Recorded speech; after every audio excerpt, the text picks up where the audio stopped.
दोस्तों, आज मैं आपके सामने एक बहुत ही अलग कॉन्सेप्ट पर बनी मूवी लेकर आया हूँ, जिसमें इमोशन भी है, प्यार भी है, ड्रामा भी है और आखिर में बेहतरीन क्लाइमेक्स भी है। मूवी के अंदर 4 अलग अलग कहानियां हैं, जो आपको इस दुनिया के अलग अलग 4 पहलुओं के बारे में बताती है। और यही वजह है कि IMDb पर इस मूवी को अच्छी खासी रेटिंग मिली हुई है।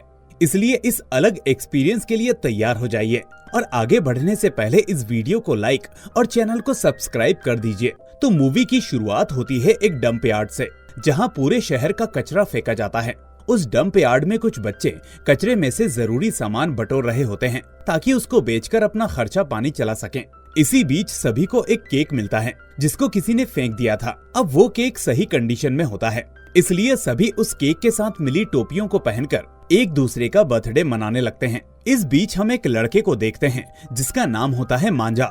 मांझा से उसके साथ वाली लड़की पूछती है कि तुम्हें केक नहीं खाना, तो वो साफ साफ मना कर देता है। उसकी दिलचस्पी सिर्फ सही सामान ढूंढने में होती है, जिसे वो बेच सके। इसी बीच उसे एक पिंक पॉलिथीन में एक कार्ड मिलता है, जिसके अंदर एक लड़की का फोटो होता है और उस पर नाम लिखा होता है मिट्टी। अब मांझा उस लड़की का फोटो निकालकर अपनी पॉकेट में रख लेता है और बाकी सामान को लेकर घर आ जाता है। घर आने के बाद उसकी माँ उससे धोने के लिए शर्ट मांगती है, तो मांझा बिना सोचे समझे अपनी शर्ट उनको दे देता है। अब शर्ट धुलने के बाद उसे याद आता है कि उसमें तो लड़की का फोटो था, इसलिए वो धुली हुई शर्ट को चेक करता है, तो वो फोटो अभी भी उसके पॉकेट में ही होती है। अब वो उस फोटो को निकालकर चुपचाप शीशे के पीछे छुपा देता है। यहाँ से सीन कौशी नाम की एक लड़की पर शिफ्ट होता है, जो मांझा की बस्ती में ही रहा करती थी। वो दिल ही दिल में मांझा को पसंद करती थी, लेकिन ये सब सिर्फ उसका बचपना था, क्योंकि उसके ऊपर बॉलीवुड की फालतू मूवीज का असर था। खैर, अब आज जब मांझा उसको जाते दिखता है, तो वो उसे पीने के लिए चाय देती है। मांझा उस चाय को पीने लगता है। तभी कौशी कहती है कि मांझा, तुम जब सामान को ढूंढते हो तो उसमें कुछ शैम्पू भी तो होते होंगे, जो लड़कियां यूज किए बिना ही फेंक देती हैं। इसलिए जब भी तुम्हें कचरे में कोई शैम्पू की बोतल मिले, तो मेरे लिए ले आना। मुझे मेरे बाल बहुत पसंद हैं और ये दिन भर में गंदे हो जाते हैं। शैम्पू से ये चमकते रहेंगे। अब मांझा इस बात का कोई जवाब तो नहीं देता, लेकिन हाँ में सर हिला देता है। फिर अगले दिन जब मांझा डंप यार्ड जाता है, तो उसे फिर से वही पिंक पॉलिथीन मिलती है। इस बार उसको उसमें कुछ काम की चीजें मिलती हैं और कुछ बेकार की चीजें मिलती हैं। काम की चीजों को लेकर वो वापस घर आ जाता है और तभी रास्ते में उसके सामान में कौशी एक शैम्पू की बोतल भी देख लेती है, जिसे देखकर वो सोचती है कि मांझा उसके लिए ही उस बोतल को लेकर आया होगा। अब हालांकि मांझा उससे मना करता है, लेकिन वो फिर भी उस बोतल को ले जाती है। फिर अगले दिन मांझा को वो पिंक पॉलिथीन वापस मिल जाती है और इस तरह ये उसका डेली रूटीन बन जाता है। काम की चीजों को रखकर वो बाकी बेकार चीजों को वापस उसी पॉलिथीन में डालकर फेंक देता है। अब एक दिन उसे उस पॉलिथीन में वॉकमैन मिलता है, जिसकी कैसेट असल में टूटी हुई होती है। इसलिए मांझा उस कैसेट को फिक्स करने लगता है और वापस उसे वॉकमैन में डालकर सुनने लगता है। लेकिन सुनने से पहले वो अपने लिए एक ईयरफोन का इंतजाम करता है और फिर उस जगह जाता है जहां वो शांति से उस कैसेट के सॉन्ग को सुन सके। अब वहां पहुंचकर वो जैसे ही कैसेट रन करता है, तो उसे पता चलता है कि कोई लड़की उसमें एक गाना गा रही है, जो मांझा को बहुत पसंद आता है। इसके बाद सीन उस लड़की यानी मिट्टी पर शिफ्ट होता है, जो एक बड़े घर की लड़की थी। हम देखते हैं कि किचन में आइस निकालने के लिए मिट्टी अपनी रिंग को किचन में ही रखकर छोड़ देती है और अपनी सहेली के साथ बाहर चली जाती है। जिसके बाद मेड आती है और बिना ध्यान दिए किचन वेस्ट के साथ साथ उस रिंग को भी पिंक पॉलिथीन में डालकर डस्टबिन में डाल देती है। अब दूसरे दिन वो रिंग पॉलिथीन के अंदर मांझा को मिलती है, जो चुपचाप उस रिंग को वॉकमैन के अंदर हिफाजत से रख देता है और अब उस वॉकमैन को हमेशा अपने पास ही रखता है। सीन यहाँ से शिफ्ट होता है। मिट्टी को रात को अपनी रिंग की याद आती है, जिसके बाद वो अपनी रिंग को इधर उधर ढूंढने लगती है, लेकिन वो रिंग उसे कहीं नहीं मिलती। अब दूसरे दिन मांझा कचरा गाड़ी के साथ एक कॉलोनी से दूसरी कॉलोनी घूमने लगता है, वो भी ये पता करने के लिए कि आखिर वो पॉलिथीन किस घर से आती है। तो काफी देर घूमने के बाद मांझा को वो पिंक पॉलिथीन मिल जाती है और अब यहाँ पर सवाल पैदा होता है कि ये पॉलिथीन आखिर किस घर से आई है। फिर घर आने के बाद मांझा उस रिंग को अच्छी तरह से तैयार करने लगता है, ताकि वो उस रिंग को मिट्टी को दे सके। अब दूसरे दिन मांझा उसी घर के पास आता है, जहां उसे मिट्टी गमले में पानी देते हुए दिखती है। जब आज पहली बार मांझा मिट्टी को अपनी आंखों से देखता है, तो मांझा किसी और दुनिया में ही खो जाता है। फिर अगले दिन मांझा का दोस्त वेंकटेश और कौशी उस रिंग को लेकर मांझा को सताने लगते हैं और इस रिंग को देखकर कौशी ये समझती है कि वो रिंग मांझा उसी के लिए लाया है, लेकिन तभी मांझा दोनों को एक एक झापड़ लगाकर वो रिंग अपने हाथ में ले लेता है। फिर दूसरे दिन मांझा वेंकटेश को अपने साथ लेकर उसी कॉलोनी में वापस जाता है जहाँ मिट्टी रहती थी। वो मिट्टी को वो वॉकमैन और रिंग वापस करने के लिए आया था। अब काफी देर वेट करने के बाद उसे मिट्टी घर से बाहर जाते हुए दिखती है, लेकिन वो उसको रोक नहीं पाता। फिर उसके वापस आने पर भी जब मांझा मिट्टी को वो नहीं दे पाता, तो इस बार वेंकटेश खुद उस वॉकमैन को लेकर आगे बढ़ता है और मिट्टी को आवाज देता है, लेकिन ईयरफोन लगे होने की वजह से वो उसकी आवाज नहीं सुन पाती। जबकि मांझा को ऐसा लगता है कि शायद मिट्टी कान से बहरी है, इसलिए उसने कान में कोई मशीन लगाई हुई है। अब दूसरे दिन जब मिट्टी अपने घर से खाली नारियल को फेंकने के लिए बाहर आती है, तो वो देखती है कि मांझा डस्टबिन के पास बैठकर उसे देख रहा है। इस बीच मांझा भी मिट्टी को देखकर पीछे हटने लगता है और मिट्टी भी वापस अपने घर चली जाती है। अब थोड़ी देर बाद मिट्टी अपनी बड़ी बहन के साथ बाहर घूमने के लिए बीच पर आती है। यहाँ मिट्टी की बड़ी बहन का एक छोटा बच्चा भी साथ में होता है, तो मांझा इन दोनों को फॉलो करते हुए यहाँ तक आ जाता है। अब इसी वक्त एक अनजान आदमी मिट्टी की बहन से आकर पूछता है कि आखिर यहाँ पर टर्टल वॉक कब होगा, तो वो उस आदमी को इसी हिसाब से इन्फॉर्मेशन देने लगती है। अब दोस्तों, इस अनजान आदमी को याद रखना, आपको बाद में ये फिर से देखने को मिलेगा। इस बीच मिट्टी की बड़ी बहन ये देखती है कि मांझा उसके बच्चे के वॉकर के पास कुछ कर रहा है, तो ये लोग समझते हैं कि शायद मांझा वहाँ से कुछ चोरी करने के लिए आया है। लेकिन बाद में पता चलता है कि असल में मांझा कुछ चीज चुराने नहीं आया, बल्कि वो तो मिट्टी का वॉकमैन और उसकी रिंग वापस करने के लिए आया है, जो गलती से डस्टबिन में पहुंच गई थी। मांझा उस वॉकमैन के साथ साथ एक कैसेट भी देता है, जिसमें उसने मिट्टी की आवाज की तारीफ की होती है। उस कैसेट में वो मिट्टी से ये भी कहता है कि अगली बार अपनी रिंग का आप ख्याल रखना और जिंदगी में कीमती चीजों को हमेशा संभाल कर रखिए, उनको खुद से जुदा मत कीजिए। फिर अगले दिन से मिट्टी एक बॉक्स में कुछ चिप्स और बाकी खाने की चीजें रखती है और उसे पिंक पॉलिथीन में संभाल कर रख देती है, ताकि वो डस्टबिन से होते हुए डंप यार्ड तक जाए और वहाँ से मांझा को मिल जाए। पॉलिथीन में रखने के बाद वो बाहर खड़े खड़े कचरा गाड़ी का वेट करती है, या यूं कहें मांझा का वेट करती है। और इसी के साथ ये कहानी यहाँ पर पॉज हो जाती है। इसके बाद शुरू होती है दूसरी कहानी, जिसका नाम होता है काका गाड़ी। तो यहाँ कहानी की शुरुआत होती है मधु नाम की लड़की से, जो एक फैशन डिजाइनर है। हम देखते हैं कि मधु ने हाल ही में बहुत मेहनत करके एक कोट डिजाइन किया है, जिसको बनवाने वाले ने अचानक अपना ऑर्डर कैंसिल कर दिया है और इस वजह से मधु बहुत ही अपसेट होती है। इसके बाद कहानी में एंट्री होती है मुरली की, जो एक IT कंपनी में काम करता है। काम के बीच में वो मीम बनाने का भी काम करता है, क्योंकि ये करना उसकी हॉबी होती है। हम नोटिस करते हैं कि उसको ऑफिस के वक्त चेयर पर बैठने से कोई दिक्कत पेश आ रही है, यानी उसे कोई फिजिकल प्रॉब्लम मालूम होती है, जिसके बारे में वो किसी को कुछ नहीं बताता। अब एक दिन वो अपने दोस्त की लॉन्ड्री शॉप पर जाता है, जहां उसे वही कोट दिखता है जो मधु ने डिजाइन किया था। अब वो अपने दोस्त से उस कोट को लेकर अपने YouTube के वीडियो शूट पर चला जाता है। वीडियो शूट में हम देखते हैं कि वो दो स्लम्स के लड़कों को अपने पास बैठाकर सोशल वीडियो शूट कर रहा होता है, और ये दोनों लड़के कोई और नहीं बल्कि मांझा और वेंकटेश ही होते हैं, जो हमने पहली कहानी में देखे थे। खैर, शूट होने के बाद मुरली डॉक्टर के पास जाता है और अपने प्राइवेट पार्ट में हो रहे दर्द के बारे में उससे डिस्कस करता है। डॉक्टर एग्जामिन करके बताता है कि 99% आपको कैंसर है, लेकिन इसमें घबराने की बात नहीं है, क्योंकि ये कैंसर क्यूरेबल है और आपकी तो अभी पहली स्टेज ही होगी। ये सुनकर अब मुरली के पैरों तले जमीन खिसक जाती है और वो अपने इमोशंस पर काबू नहीं कर पाता। वापस आते वक्त मुरली एक ओला कैब को बुक करता है और रास्ते में मैसेज पर अपनी गर्लफ्रेंड को अपनी प्रॉब्लम के बारे में बताने लगता है, पर उसकी गर्लफ्रेंड ये सुनकर कोई ज्यादा रिएक्ट नहीं करती। अब इसी ओला कैब को मधु ने भी शेयरिंग में बुक किया होता है, इसलिए वो भी उसी कैब में आकर बैठ जाती है। फिर जब मुरली उस लॉन्ड्री हाउस के पास उतरकर वो कोट निकालता है, तो मधु देखती है कि ये तो वही कोट है जो उसने डिजाइन किया था। अब ये देखने के बाद मधु सोचती है कि बनवाने वाले ने तो कैंसिल कर दिया, लेकिन मेरे इस कोट को इस आदमी ने पसंद करके पहन लिया। तो ये सोचकर वो मुरली की फेसबुक प्रोफाइल चेक करने लगती है, जहां उसे पता चलता है कि मुरली बीच बीच में मीम बनाकर पोस्ट करता रहता है, और ये बात मधु को बहुत पसंद आती है। यहाँ हमें पता चलता है कि मधु और मुरली की सेम टाइमिंग होने की वजह से वो रोज एक ही ओला कैब को बुक करते थे और साथ सफर करते थे, हालांकि दोनों में कोई बात नहीं होती थी। अब दूसरे दिन जब मधु और मुरली उस कैब में होते हैं, तो मुरली अपने रिपोर्ट्स को लेकर वापस आ रहा होता है, और तभी वो अपनी गर्लफ्रेंड का मैसेज पढ़ता है, जो उससे कहती है कि तुम्हारी इस कंडीशन के साथ हमारी शादी होना मुमकिन नहीं है, क्योंकि पेरेंट्स नहीं मानेंगे। ये सुनकर मुरली फौरन कैब को रुकवाता है और बाहर जाकर रोने लगता है। इस बीच उसे अपनी फिजिकल प्रॉब्लम भी परेशान कर रही होती है, जिसे देखकर मधु को भी थोड़ा अजीब लगता है और थोड़ा अफसोस होता है कि आखिर पता नहीं इसके साथ क्या हुआ है।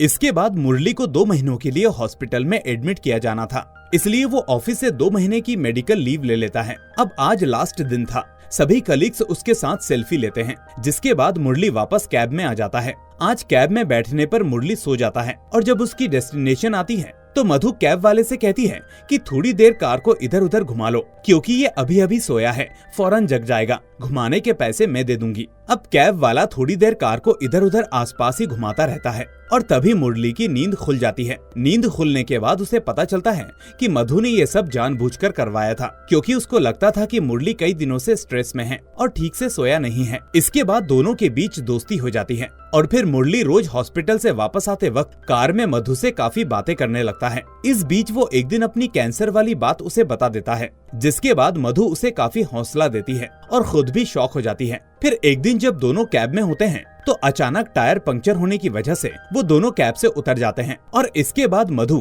मुरली को अपने घर कॉफी पर इनवाइट करती है, लेकिन मुरली इसके लिए मना कर देता है और कहता है कि कल मैं हॉस्पिटल में एडमिट होने वाला हूँ, क्योंकि मेरा ऑपरेशन है। इसलिए ये सुनकर मधु उसको फोर्स नहीं करती। अब ऑपरेशन होने के बाद मधु उससे मिलने आती है और उसे कीमो किट गिफ्ट करती है। कुछ दिनों में धीरे धीरे मुरली के बाल झड़ने लगते हैं, जो अमूमन कीमो के बीच कैंसर पेशेंट्स को होता है। अब पूरा 1 महीना निकल जाता है और धीरे धीरे मुरली के सारे बाल चले जाते हैं, जबकि मधु रोज उसके पास आकर उसको मोटिवेट करती है और उससे काफी बातें भी करती है। फिर 1.5 महीना निकलने के बाद मुरली नोटिस करता है कि उसके बाल वापस आने लगे हैं, यानी कीमो काम करने लगी है। ये देखकर उसको काफी खुशी मिलती है कि वो अब ठीक होने लगा है। उधर मधु को जब ये बात पता चलती है तो वो चुपके से मुरली के रूम में आती है और कहती है कि क्या तुम मुझसे शादी करोगे। ये सुनकर मुरली एकदम से शॉक हो जाता है। उसके दिमाग में कुछ नहीं आता, लेकिन वो उसको सच बताता है कि भले मैं कैंसर से ठीक हो रहा हूँ, लेकिन डॉक्टर्स का कहना है कि मैं कभी पिता नहीं बन सकता। तो मधु कहती है कि मुझे इस बात से कोई दिक्कत नहीं है। इसके बाद मुरली बहुत इमोशनल हो जाता है कि अगर तुम ना होती तो शायद मैं खुद को पहले ही खत्म कर चुका होता, मैं इस ऑपरेशन को करवाने वाला नहीं था। इस तरह इन दोनों की कहानी भी यहीं पर पॉज हो जाती है और फिर शुरू होती है तीसरी कहानी, जिसका नाम है टर्टल्स। तो इस कहानी की शुरुआत में हमें एक बूढ़ी औरत को दिखाया जाता है, जिसका नाम है यशोदा। यशोदा एक छोटी बच्ची के साथ किसी पार्क में बैठी होती है और वो बच्ची यशोदा को स्लाइड करने के लिए जिद कर रही होती है। तो बहुत देर तक जिद करने के बाद यशोदा मान जाती है और उस बच्ची के साथ स्लाइड करने लग जाती है। अब यही चीज एक बंदा जिसका नाम प्रकाश होता है वो अपनी दूरबीन से देख लेता है। और दोस्तों, ये प्रकाश वही बंदा है जिसने पहली कहानी में मिट्टी की बड़ी बहन से कुछ पूछा था। खैर, अब प्रकाश जब यशोदा को देखता है तो उसे पहली नजर में ही उससे प्यार हो जाता है। अब यशोदा के बारे में बात करें तो फिलहाल ये अपने घर में अकेली रहती है और उसने अपने घर का ऊपर का पोर्शन किसी फैमिली को रेंट पर दे रखा होता है और उसी से ये अपनी जिंदगी गुजार रही होती है। अब एक दिन प्रकाश अपनी डायबिटीज का टेस्ट करवाने के लिए हॉस्पिटल आता है, जहाँ पर वो यशोदा को देख लेता है, यानी कि यशोदा भी अपना टेस्ट करवाने के लिए हॉस्पिटल आई हुई है। फिर जब टेस्ट खत्म होने के बाद प्रकाश वहाँ लंच कर रहा होता है तो यशोदा वहीं प्रकाश के पास आकर उससे पूछती है कि क्या मैं आपकी टेबल पर बैठ सकती हूँ। तो प्रकाश यशोदा को वहाँ पर बैठने की परमिशन दे देता है। अब इन्हीं बातों ही बातों में वो यशोदा को वो इंसिडेंट बताने लगता है जिस दिन यशोदा ने पार्क में स्लाइड किया था। ये सुनते ही यशोदा शर्मा जाती है और यहाँ पर हमें एक और बात पता चलती है, यशोदा इस दुनिया में अकेली है, ना तो उसका कोई हस्बैंड है ना ही कोई बच्चा। जब सारे टेस्ट खत्म होने के बाद प्रकाश अपने घर जा रहा होता है तो यशोदा प्रकाश को एक कार्ड देते हुए कहती है कि आज टर्टल वॉक है और मुझे कुछ वॉलंटियर्स चाहिए, इसलिए क्या आप अपनी बीवी के साथ आ सकते हो। तो प्रकाश उसकी बात मान लेता है और आने के लिए हाँ कर देता है। फिर रात होने के बाद प्रकाश बीच के पास होता है जहाँ पर सिर्फ यशोदा होती है। ऐसा इसलिए क्योंकि मौसम खराब होने की वजह से काफी सारे लोग नहीं आए होते हैं। असल में टर्टल वॉक वो सेशन होता है जब बीच पर आकर कछुए अपने अंडे देते हैं और कुछ लोग उन अंडों को सेव करके रखते हैं ताकि कुछ पक्षी वगैरह अंडों को नुकसान न पहुंचा दे। और जब उन अंडों में से बच्चे निकल आएंगे तो वो लोग उन छोटे छोटे कछुओं को समुद्र में छोड़ देंगे।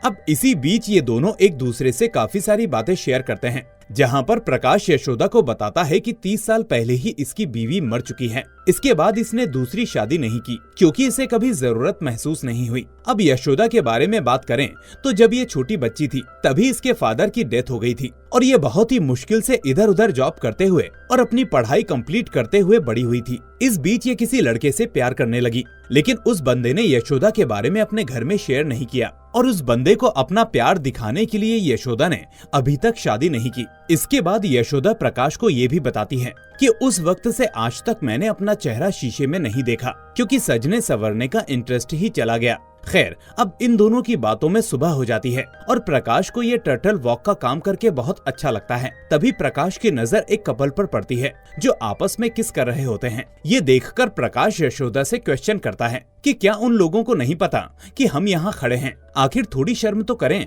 क्या उन लोगों को हम सीनियर सिटीजन्स नजर नहीं आते? तो यशोदा कहती है कि प्रकाश जी, उनके नजरिए में हमारा होना भी ना होने के बराबर है और सब ऐसे ही आजकल सीनियर सिटीजन्स को इग्नोर करते हैं। ये सुनकर प्रकाश कहता है कि इसका मतलब अगर मैं अभी आपको इस तरह से किस करूं तो क्या हम उनको नजर नहीं आएंगे? अब ये सुनने के बाद अचानक यशोदा को बहुत गुस्सा आता है तो वो प्रकाश से कहती है कि प्लीज मेंटेन सम डिग्निटी, और ऐसा कहकर वो वहाँ से चली जाती है। जबकि उसके जाते जाते प्रकाश सोच रहा होता है कि शायद मैंने उसका दिल दुखा दिया क्योंकि वो उस सवाल को सिर्फ सवाल की तरह ही पूछ रहा था। अब यशोदा घर जाने के लिए एक ऑटो पकड़ती है, लेकिन थोड़ी दूर जाने के बाद वो ऑटो रुक जाता है क्योंकि उस ऑटो रिक्शा में कुछ प्रॉब्लम होती है। ये देखने के बाद प्रकाश फौरन यशोदा के पास आकर उसके हाथ में चाय पकड़ाता है। अब यशोदा चाय तो ले लेती है लेकिन प्रकाश को कोई जवाब नहीं देती। पर तभी जाते जाते यशोदा प्रकाश से कहती है, आज शाम आप मुझे पार्क में मिलेंगे? तो प्रकाश इसके लिए हाँ कर देता है। फिर शाम को यशोदा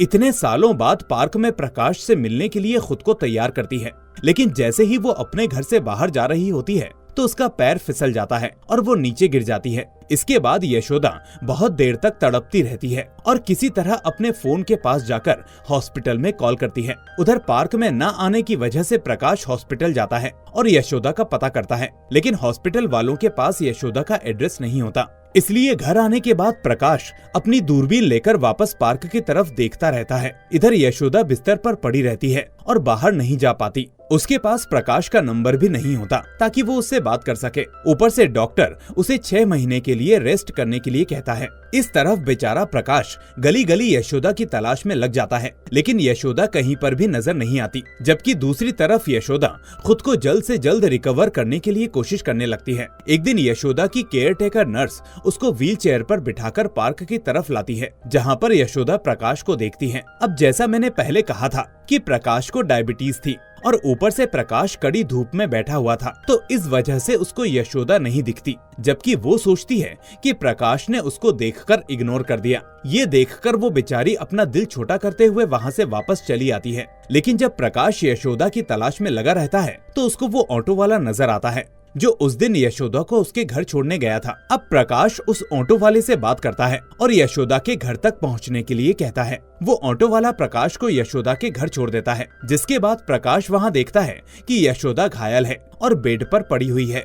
ये देखकर बेचारे के होश उड़ जाते हैं और यशोदा जो कुछ भी हुआ वो प्रकाश को बताती है। अब यशोदा की तकलीफ सुनने के बाद प्रकाश उससे कहता है कि यशोदा प्लीज मुझे एक चांस दो तुम्हारी देखभाल करने के लिए। लेकिन यशोदा कहती है कि नहीं प्रकाश, मुझे ऐसे ही रहने दो, मैं किसी के ऊपर बोझ नहीं बनना चाहती। तो प्रकाश कहता है कि अरे मैं कोई एहसान नहीं कर रहा, तुम इसके बदले मेरे लिए एक छोटा सा फेवर कर देना। ध्यान से सुनो, बचपन से लेकर बुढ़ापे तक जो कुछ भी तुम्हारी जिंदगी में हुआ वो कहानियाँ मुझसे शेयर करो। मेरा ATM का पिन याद रखो और मुझे कौन सी टैबलेट कब लेनी है ये सब मुझे याद दिलाती रहो। अब यशोदा ये सुनकर मुस्कुराने लगती है और पूछती है कि आखिर तुमने मेरा घर कैसे ढूंढा। तो प्रकाश उसे ऑटो वाले के बारे में बताने लगता है। अब इन्हीं बातों में जब प्रकाश दीवार पर यशोदा की परछाई देखता है तो ये देखने के बाद प्रकाश उस परछाई को किस करता है और यशोदा से कहता है कि मैंने डिग्निटी को मेंटेन कर लिया है, क्योंकि इतनी डिग्निटी से तो कोई भी किस नहीं करता। ये देखकर यशोदा शर्माने लगती है और फिर वो दोनों एक दूसरे के साथ रहने का फैसला कर लेते हैं।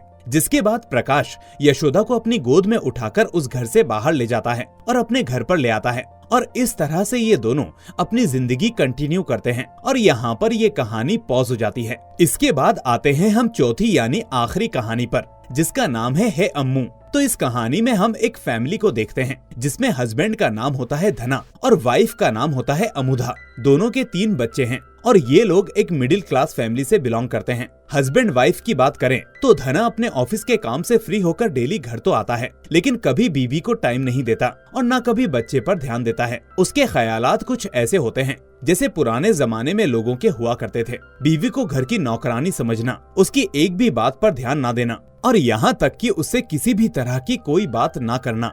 धना सिर्फ अपनी बीवी को एक ही काम के लिए इस्तेमाल करता था, जो आप समझ सकते हैं। इसके अलावा जीवन में बीवी की अहमियत उसे पता नहीं थी।